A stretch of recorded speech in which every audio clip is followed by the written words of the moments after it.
Welcome back to the deep dive.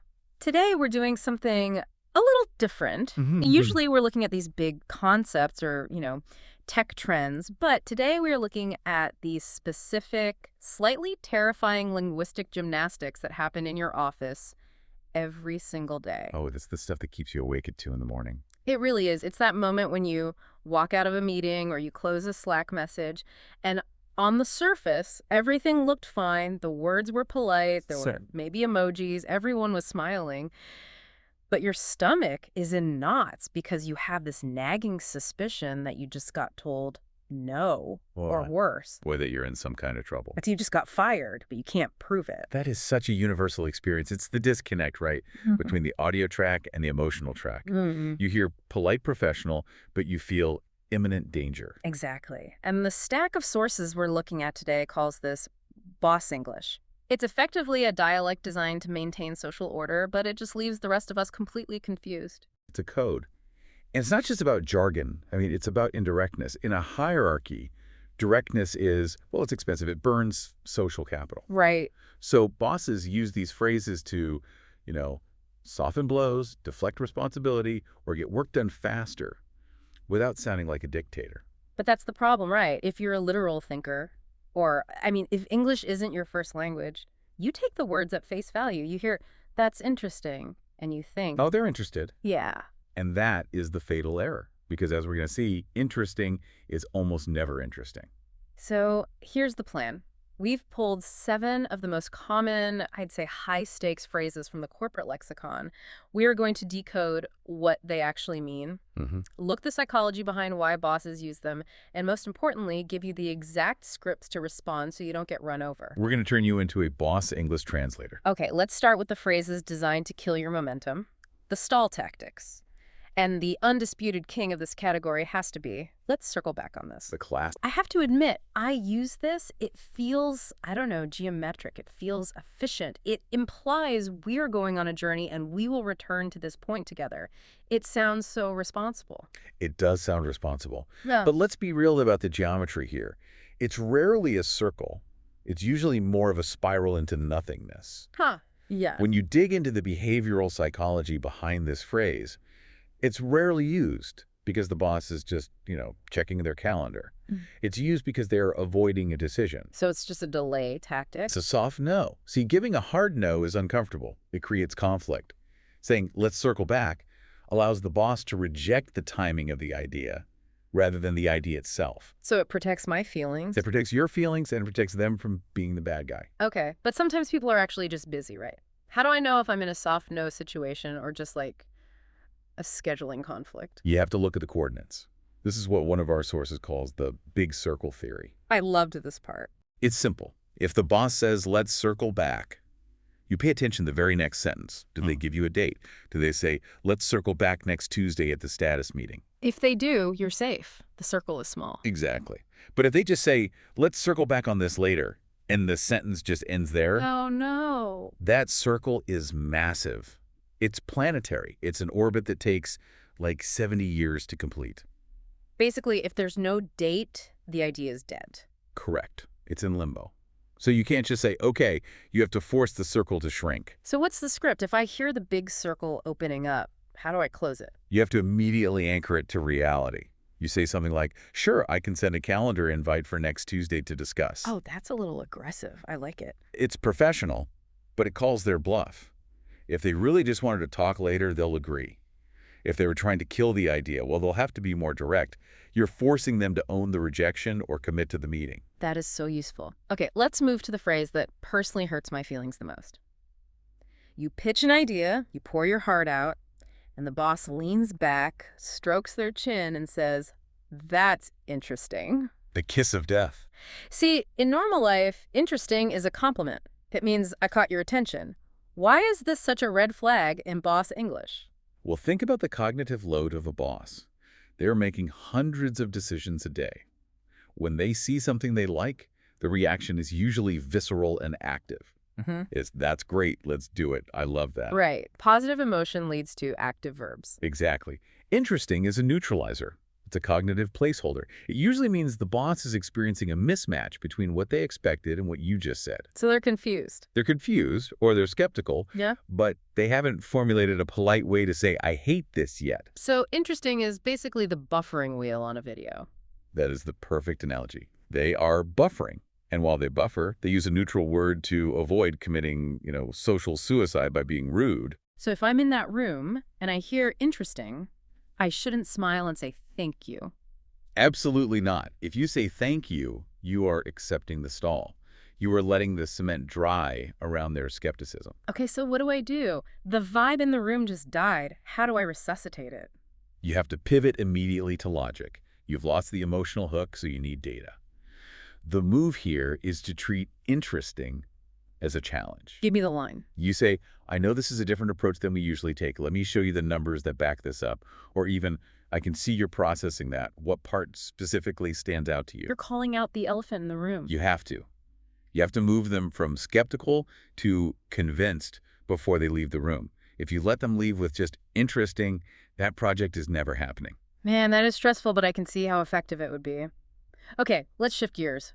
Those were stall tactics. Now let's talk about power plays. These are the phrases that sound polite, but are actually about control and urgency. The voluntold category. Yes. And the leader of this pack is, can you help me with this? Such a deceptive little phrase. It's syntactically a question, can you? Grammatically, the answer could be no. Try saying no and see how long you stay employed. Right.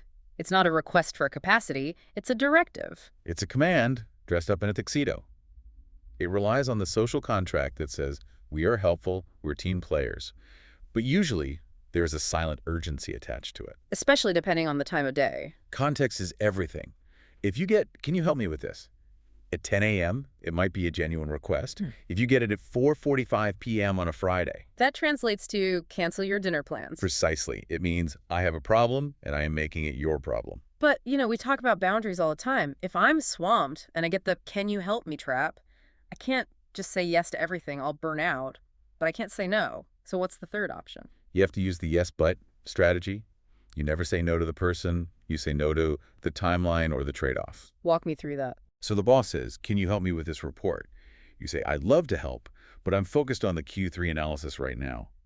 I can do the report, but it would mean pushing the Q3 analysis to tomorrow, which is the priority for you. Oh, that is good. You're putting the burden of choice back on them. Exactly. You aren't being unhelpful. You're being a resource manager.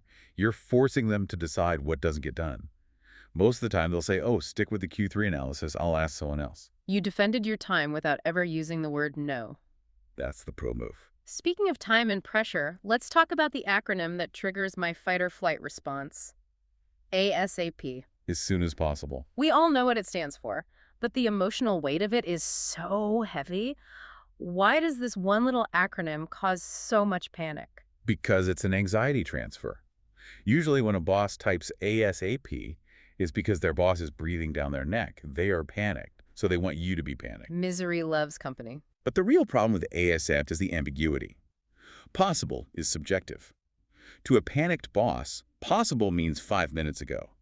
To you, possible might mean after I finish my lunch. And in that gap lies the stress. You're sitting there wondering if you're already failing. Right, so the way to handle ASAP is to remove the ambiguity. Do not reply with, sure, ASAP. That just confirms you are willing to panic with them. You need to define possible. You need to regain control. The script is, got it, I'm wrapping up a call so I can have this to you by 3 p.m. Does that work? You give them a specific time. You give a hard number. 90% of the time, the boss will say, yeah, 3 p.m. is fine. And suddenly your blood pressure drops. You have a deadline, not a fire drill. That is so empowering. It stops the frantic energy instantly. It changes the dynamic from slave and master to colleague and colleague. Okay, next power play. This one usually happens in meetings, and it's a silence tactic. Let's take this offline. The silencer. It sounds so benign. Let's save the group's time. But that's not really what's happening, is it? Rarely. I mean, if it was just about time, they'd say, let's schedule a follow-up. Let's take this offline.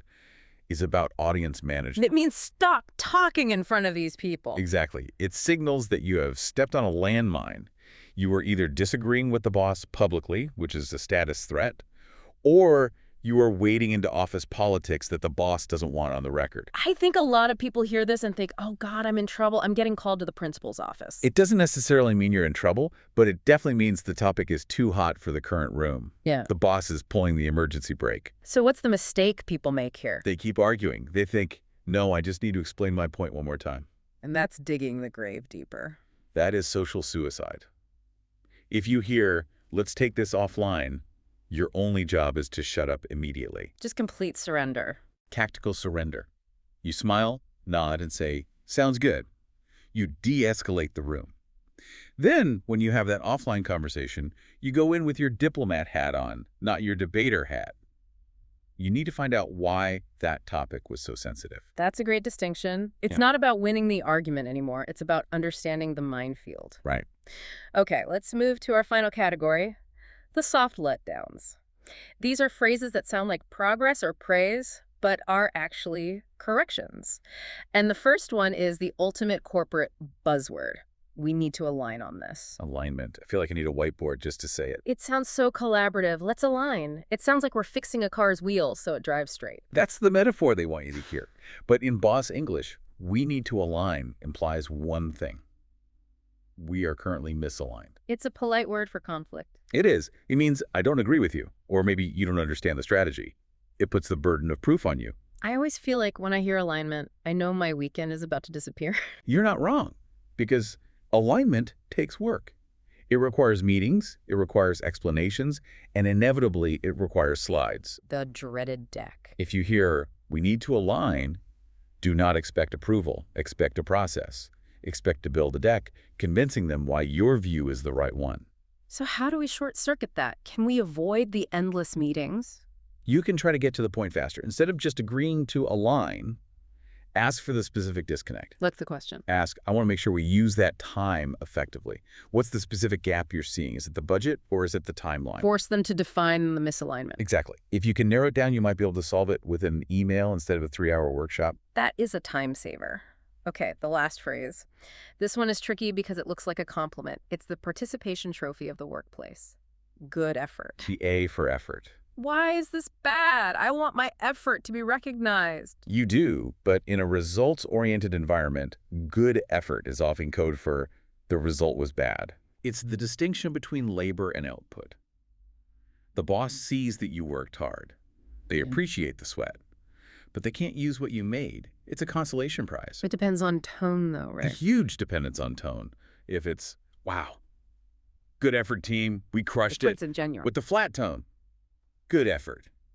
That's the sound of a project dying. So if I get the flat, good effort, do I just say thanks and walk away? If you do, you're kind of marking yourself as a junior employee. You're accepting the trophy for trying. A senior player wants the trophy for winning. So how do I pivot? You have to ask for the critique. You say, thanks, I appreciate the recognition of the work, but I want to make sure the result lands next time. What would have made this a great outcome instead of just a good effort? That is brave. You're inviting criticism. You are, but it shows you care about the business impact, not just your own hard work. That is what gets you promoted. It turns a negative moment into a growth moment. Exactly. So we've covered the circle back, the interesting, the ASAP, the offline, alignment, and good effort. I mean, it feels like a minefield. It can feel that way, but I want to be clear about something, and this connects back to what we said at the start. What's that? Most of the time, this isn't malicious. Your boss isn't sitting in a dark room plotting how to confuse you. Right. They aren't Batman villains. They are stressed, busy humans trying to navigate a hierarchy. Boss English is a social lubricant. It allows them to say no without hurting your feelings. It allows them to say hurry up without screaming. It keeps the office machine running without everyone yelling at each other. Exactly. So the goal of today isn't to make you cynical. It's to stop you from overthinking. That's the key. Once you know that let's circle back just means not now, you stop waiting by the phone, you stop stressing, you send the invite, or you move on. It gives you your sanity back. Yeah. And it makes you more effective. If you know interesting means prove it, you stop looking for validation and start looking for data. You become a better employee because you are responding to the meaning, not just the sound. That is the deep dive promise right there. Sleep better, work smarter. Amen. So here's our challenge to you for this week. First, share this with a coworker. Specifically, that coworker who always looks panic-stricken after the weekly status meeting. You know the one. Save them. And second, we want to hear from you. What is the phrase that confuses you the most? What's the one thing your boss says that makes you go, I have no idea what just happened? There are definitely more than 7. I'd love to do a part 2. Oh. The passive-aggressive email edition? Oh, that's a whole series. Per my last email. Don't get me started. All right, thanks for diving in with us today. Go forth, translate those codes, and don't let the circle back keep you spinning. See you next time. Bye, everyone.